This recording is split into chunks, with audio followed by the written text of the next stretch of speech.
drivers are on the right. Remember, Hong Kong was a British colony. So weird.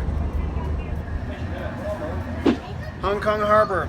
Brian Choi, who works for us, is from Hong Kong, well, at least the area, not far from here. Speaks fluent Cantonese and Mandarin. You know, China is a lot more developed than most people think. Unfortunately, I think many Americans have a view that it's some third world country, but it is in many ways more modern than America. Everything was built, you know, in the last 40, 50 years instead of 100 years ago, so it's very different, fast, tight. Hong Kong is really the most densely populated big city in the world. If you think New York's tight, Hong Kong is just like... It's also the most expensive real estate in the world. So check out the apartments. They're approximately 200 square feet.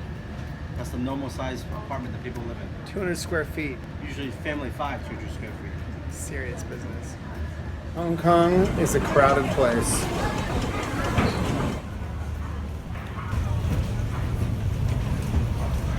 Taking the high-speed ferry across the harbor to the airport. High-speed ferry rides outside of Hong Kong are amazing.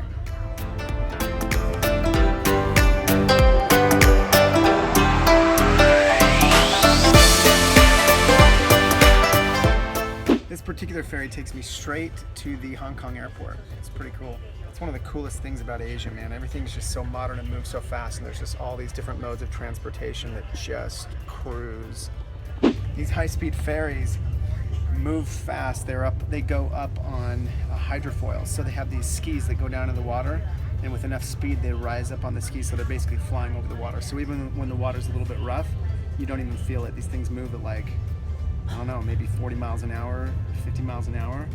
They're giant ships, but they basically fly over the water. It's super cool. So look, I've been coming to China since I was 5 years old. 1982 was the first time I'd ever been to China. I was here with a singing, dancing, performing group that was good enough to do this international exchange with a children's choir in Hong Kong.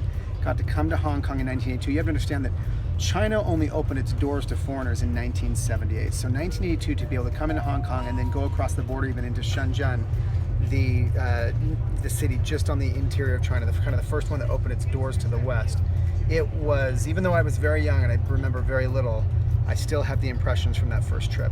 Fast forward 5 more years, I got to go back when I was 10 years old for the same thing, singing and dancing, China, Singapore, Korea, Thailand, and then again at 15 years old, and then by 19 I was living in Taiwan for 2 years as a missionary. It's where I learned Mandarin Chinese.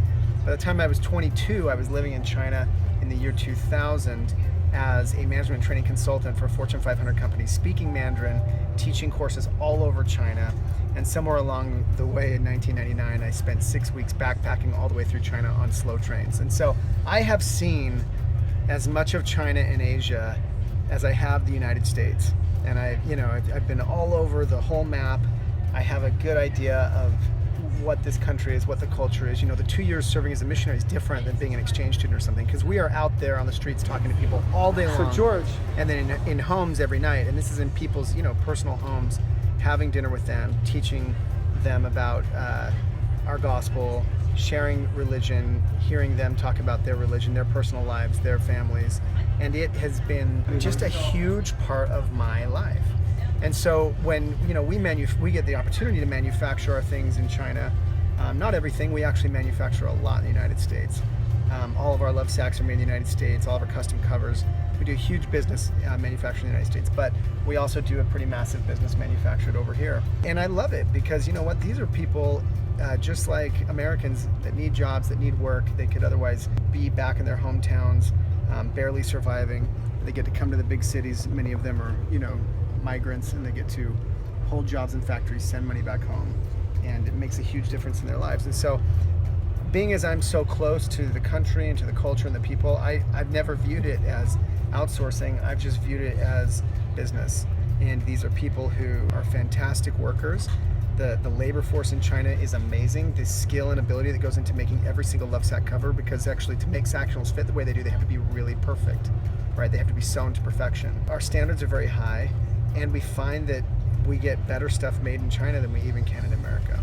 I love the country. I love the people. It's been a huge eye-opener for me to get to know a culture that's not my own culture. Being fluent in Mandarin allows me to go deep with people and build relationships with people that go deep, which has a huge impact on business.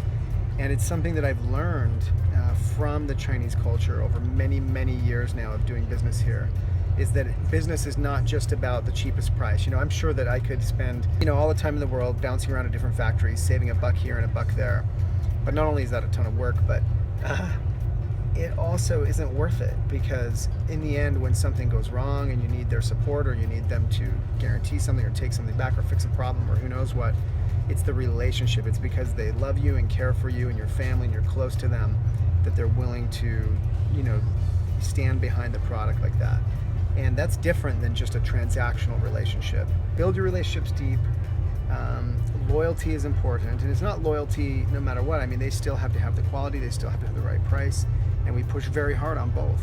And we verify by continually also looking on the outside and exploring new supplier relationships. Unless there is a massively compelling reason to change, you stay loyal to the people who have helped you build your business.